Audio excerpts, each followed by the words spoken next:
What's going on, coaches? Coach Career, the general. Tonight we're going to talk about the base 3-4. We're kind of working in reverse. I should have probably did this first, but somehow the last video got cut short just when I was getting into the meat and potatoes of the meat and potatoes of the defense. I don't know if I said a couple buzzwords that cut the video short, but we're going to rewind it back a little and start with the base 3-4, and then we'll get back into the sand pressure and into the wheel pressure, and that's where we'll end it today before we get into the inside pressures and all that. But the base 3-4 obviously is a much different defense than a 4-down defense. Usually when you play 3-4, at least from my perspective, is because we don't always get the 4-down defenders. And this gives us a chance to put more athletes on the field and kind of run the football by the use of leveraging formations and slant and angling. The 3-4 offers us a variety of blitz patterns, number one. There's 8 different guys we could bring on any given play. You got 4-man pressures, 5-man pressures, 6-man pressures, all out 7-man pressures. We don't need to play big guys in the 3-4. We just need to have, a majority of our guys that are able to run. Your nose, usually you can get away with a bigger guy, but besides that, you like those other 10 guys. In a perfect world, you would like them to run. Like I said before, it allows us to put more athletes on the field, and we have the option when you're running 3-4 to either one gap the front or 2 gap the front. If you're a smaller team, you one gap the front and use slanting and angling. In the last presentation, I was getting into slanting and angling. Slanting usually means when you move the front towards the tight end. Angling means you're going to move the front away from the tight end. There's probably some over verbiage there, but that's the way I learned the defense from Bo Schembechler way back in some videos I watched from the 70s. So that's the slant and angle techniques. Again, you're going to play. Here's where the defense gets a little intricate.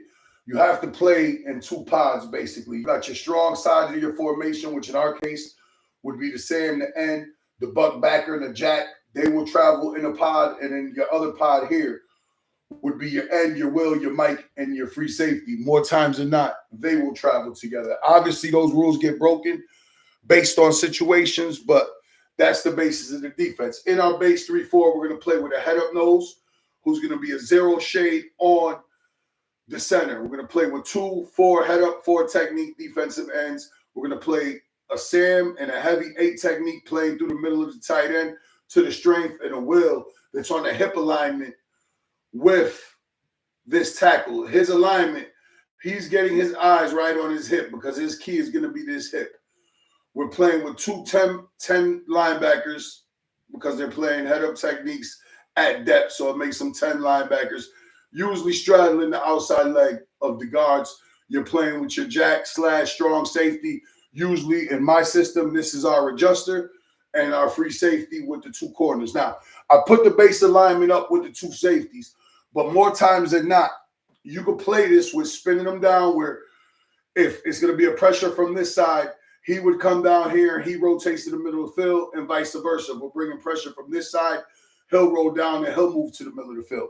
That's one new way to do it. Or the other way to do it is line up the strong safety to the strength right on alignment. You can do that and present an 8-man box or line up the free safety the other way. But for the sake of this conversation, I just wanted to talk. Here's your base structure. Now, how we get to the first part of it, like I was explaining the other day, the reason we move the front and the way I play it, the way we do it, if we're bringing the Sam, for instance, we're going to move the front away. Number one, we're trying to cancel out all the gaps. How we're going to cancel out the gaps in the front is with the movement of the backs, and then the path of the tailbacks when the play gets developed by the inside linebackers. So in our first base pressure, and I think this is where I got in trouble, we're going to talk about Sam inside, Sam outside. Sam inside, we used to have a different word for it, but I think the buzzword I said the other day is what got the video clipped. That's why they cut half the video. Sam inside means we're going to move the Sam. He's going to come and play the C gap, aiming for the deepest part of the tailback. That's triggering the front to move away to their gaps away. Okay? 4-man pressure. Sam comes. That's telling this strong safety he's going to move down into a 3-by-3 alignment. He's keying all in number 2. That's his key. In cover 1 and 3, that's their man. Whether it's man or they're playing thirds, Jack drops, free safety spins in the middle of the field. The back, if we get backs out the backfield, this Buck this way has him, this Will has him. So that way they're all covered up. Obviously, remaining gaps. Buck is on the move to back out the backfield, but he would have that gap. He would have that gap in base, cover 1 to cover 3 situations with the Sam inside hot. So you got the corners hot on 1. You have the strong safety hot on 2. You have the Buck and the Will separating the backs. They have the backs out the backfield. You got an extra run player here plus your free safety. So that's the base Sam inside base pressure. If we want to go Sam outside, nothing changes. Let's say Sam wants to come hot up the field. That means this Jack, now he's C-gap responsible and still has all of number 2. But now he may want to shift his alignment more and be more inside, stack up with that Sam so he can play the C-gap. So now we're still got all the gaps canceled out, and we still got our pressure, which is either Sam inside, Sam outside. So this is just base how we get, when you're in 4 down, your 4-man pressure is coming from your 4 down. In the 3-4, where it gets a little tricky is we have to have calls to get to the 4-man pressure. So here's Sam inside, Sam outside, base pressure. The next pressure from there we'll talk about is going to be our Will pressure.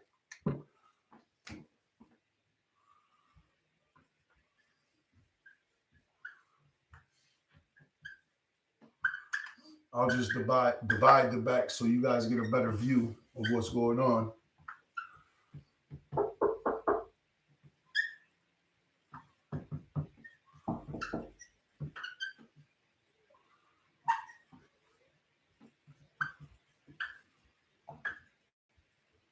All right, we want to bring the Will hot. If we're going to bring the Will hot, that's telling the front they're going to kick away. We could roll the free safety down now. He's going to have 2 to that side. If this guy releases, this is his guy.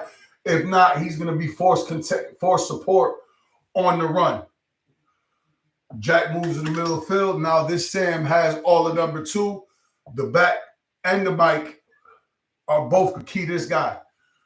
If he goes, back goes, you're still got, he's got his gap cancellation. He has his gap cancellation to the front side B.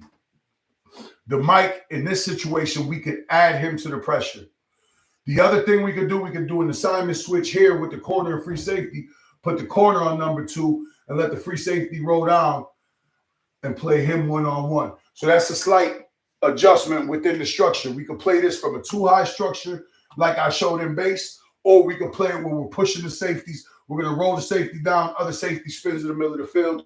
And then there's a variety of things we could do in the coverage game to make it look different, but yet still be in our base structure. So the 3-4 is a great defense because of the variety of things you could do, how you cover it down in the run game or in the pass game. So I just wanted to give you an updated version of what we're doing with the 3-4. This is just base, cover 1, cover 3, Sam hot, Will hot. We have Sam inside, Sam outside.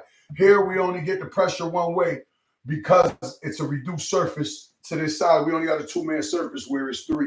So Will's only going to be hot off the edge of that tackle. Until the next time, it's your boy Coach Correa, the General.